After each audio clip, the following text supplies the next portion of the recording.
लेकिन इसी बीच बड़ी खबर लगातार आपको बता रहे हैं, जहां पर एक और बड़ी खबर बता दें, पुंछ आतंकी हमले में पाकिस्तान चीन गठजोड़ की बड़ी भूमिका पर पर्दाफाश हुआ है। और खुफिया एजेंसी सूत्रों के मुताबिक आतंकी हमले में चीन में बने हथियारों का इस्तेमाल किया गया है और उसके साथ ही PAFF और TRF जैसे शैडो आतंकी संगठन चीन में बने उपकरणों का इस्तेमाल कर रहे हैं। ये जानकारी कल ही आपको न्यूज 18 इंडिया ने सबसे पहले दी थी कि जिस तरीके से पुंछ में हमला हुआ उसमें चाइना कनेक्शन निकलकर सामने आ रहा है। बताया ये भी गया कि पुंछ हमले में भी चीन में बने हथियार, बॉडी सूट, कैमरे और कम्युनिकेशन डिवाइस का इस्तेमाल किया गया। यानी कि इसका मतलब ये भी निकाला जा सकता है कि पाकिस्तान चाइना स्पॉन्सर्ड वेपन्स का इस्तेमाल कर रहा था हिंदुस्तान के खिलाफ।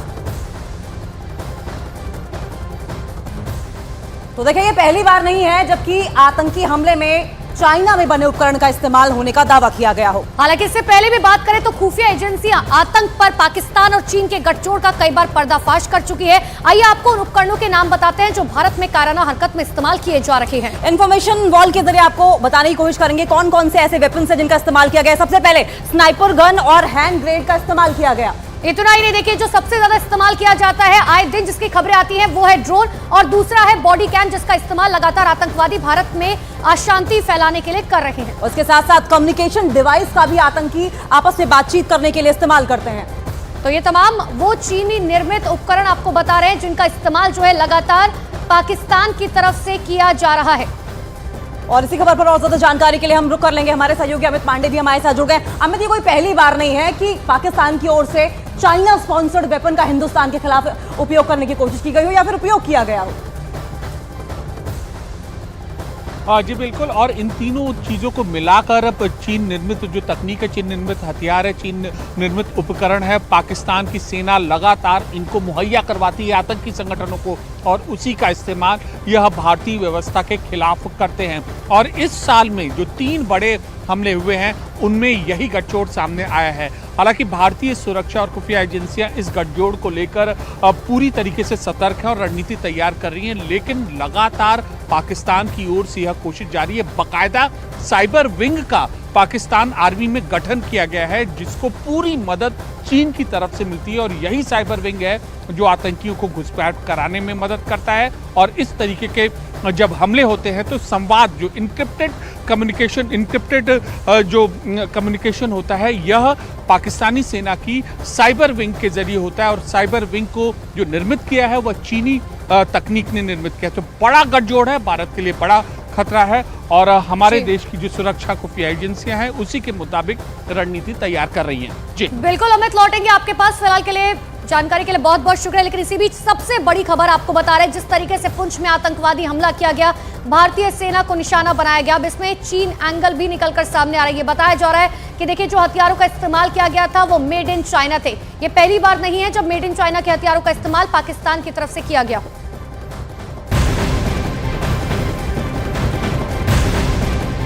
और वही खुफिया एजेंसी ने आतंकवाद पर चीन और पाकिस्तान गठजोड़ पर कई बड़े खुलासे किए हैं। आपको ये बताते हैं कि आतंकी किस तरह से उन उपकरणों से भारत में कायराना हरकत को अंजाम देने की फिराक में जुटे रहते हैं। वो कौन कौन से हथियार हैं? देखिए, चीन में बने हुए स्नाइपर गन का इस्तेमाल आतंकी भारत के अंदर आतंक फैलाने के लिए करते हैं। इसके अलावा पाकिस्तान से भारतीय जवानों को निशाना लगातार बनाया जाता रहा है और अब तो पता चल ही चुका है कि कैसे चाइना इसकी फंडिंग कर रहा है। नवंबर में इसी हथियार से जवानों को निशाना बनाया गया था, स्नाइपर गन, जिससे बड़ा सटीक निशाना लगता है। और हमले के बाद चीन में बने हुए कैमरे से बाकायदा तस्वीर लेते हैं ये आतंकी और चीन की तकनीक से फोटो को मॉर्फ किया जाता है ताकि लोगों के अंदर भ्रम की स्थिति पैदा की जा सके। देखिए, 2023 में 3 हमलों में PAFF और TRF ने तस्वीर जारी भी की थी जो कि इन्हीं कैमरे की मदद से ली गई थी। इसके अलावा कम्युनिकेशन डिवाइस की अगर हम बात करें तो इनस्क्रिप्टेड मैसेजिंग डिवाइस का इस्तेमाल ये करते हैं ताकि पकड़ में ना आ सके। फोन से बात करेंगे तो पकड़ना आसान हो जाएगा। चीन के मैसेजिंग डिवाइस ये हैं और इन्हीं का इस्तेमाल आतंकियों की तरफ से किया जाता है। साथ ही इसी डिवाइस के जरिए आतंकी आपस में बात करते हैं और साथ ही अपने आका तक भी तमाम मैसेज, तमाम बातें पहुंचाते हैं। तो इस तरह से बाकायदा चीन की तरफ से इन हथियारों का, इसके अलावा कम्युनिकेशन डिवाइस का अब आदान प्रदान किया जा रहा है, पाकिस्तान तक पहुंचा रहा है चाइना। तो वहीं भारत में नापाक हरकतों को अंजाम देने में चाइना, पाकिस्तान और आतंकियों का मददगार साबित हो रहा है। लेकिन खुफिया एजेंसी ये दावा किस आधार पर कर रही है वो एक एक करके आपको बताते हैं। देखिए, चाइना से पाकिस्तानी सेना को सैन्य उपकरण दिए जाते हैं। इतना ही नहीं, चीन पाकिस्तानी सेना को ड्रोन, हैंड ग्रेनेड के साथ साथ कई हथियार देता है। पाकिस्तान की सेना इन हथियारों को आतंकी संगठन को आगे भेज देती है। इतना ही नहीं, पाक सेना खासकर पीओके में मौजूद आतंकवादी संगठनों को यह हथियार मुहैया कराती है, जिनका इस्तेमाल भारत में घुसपैठ और आतंकी हमले के लिए भी किया जाता है। और इसी दौरान चीन से मिले हथियारों का ज्यादा से ज्यादा इस्तेमाल किया जाता है। लेकिन चालबाज चाइना और पाकिस्तान के इन हरकतों पर भारतीय एजेंसियों की पूरी नजर बनी रहती है। और यही वजह है कि भारतीय सेना पाकिस्तान और आतंक को गठजोड़ पर लगातार प्रहार कर रही है। चीन लद्दाख से भारतीय सेना का ध्यान भटकाने की कोशिश में लगा रहता है। दावा तो ये भी किया जाता रहा है कि जम्मू कश्मीर में आतंकी हमले में भारत को व्यस्त रखने की लगातार कोशिश की जाती है। लेकिन भारतीय सेना लद्दाख और जम्मू में पूरी तरीके से मुस्तैद रहती है, अलर्ट रहती है। और यही वजह है कि भारतीय सेना हर मोर्चे पर पाकिस्तान और चीन को करारा जवाब लगातार दे और रही इसके है। साथ ही चाइना पाकिस्तान गठजोड़ को नाकाम करने के लिए भारत ने सिक्योरिटी ग्रिड भी बना रखी है। और ज्यादा जानकारी के लिए हमारे सहयोगी संदीप वो लगातार हमारे साथ जुड़े हुए हैं। संदीप, जिस तरीके से पिछले कुछ दिनों में हमने देखा कि आतंकवादी गतिविधियां बहुत ज्यादा तेज हुई, जिसको लेकर कल आर्मी चीफ भी वहां पर पहुंचे थे, लेकिन चीन का अब जब नाम निकलकर सामने आ रहा है, ऐसे में केंद्र सरकार या मोदी सरकार का क्या टेक है?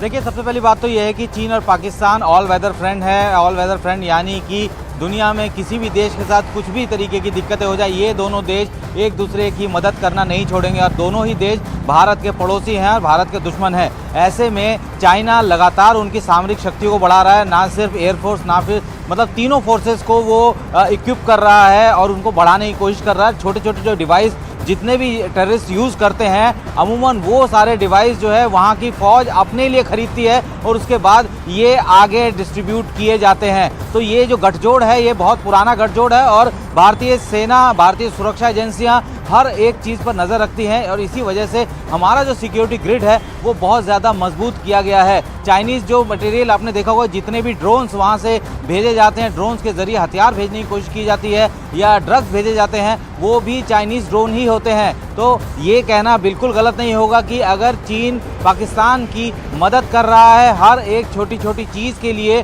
तो वो गलत नहीं, और ख़ास तौर पे कि सामरिक चीज़ों के लिए। और यही वजह है कि इतनी बड़ी तादाद में ये इक्विपमेंट, ये गैजेट्स जिनका इस्तेमाल आतंकी करते हैं, वो पकड़े भी जा रहे हैं, उनके बारे में जानकारी भी मिल रही है। तो जाहिर सी बात है कि एक बड़ा सवाल जरूर है, लेकिन भारत को पता है कि टू फ्रंट वॉर की स्थिति में किस तरीके की चीज़ें हो सकती हैं। एक छद्म युद्ध जो है वो पाकिस्तान लंबे समय से लड़ता आ रहा है, वो लगातार आतंकियों को भेजकर इस तरीके की गतिविधियों का अंजाम देने की कोशिश कर रहा है। भारत सरकार की तरफ से बिल्कुल जो टेररिज्म है उसको लेकर नीति बिल्कुल साफ है कि उसको किसी भी तरीके से बढ़ने नहीं दिया जाएगा, क्योंकि अगर हम लोग आतंकी और लेकिन अब उन रिश्तों के पीछे का सच खुलकर सामने आ चुका है। देखिए, जम्मू कश्मीर में लगातार मुंह की खाने के बाद पाकिस्तान की खुफिया एजेंसी ISI ने अब अपना पैंतरा बदल दिया है। सूत्रों के मुताबिक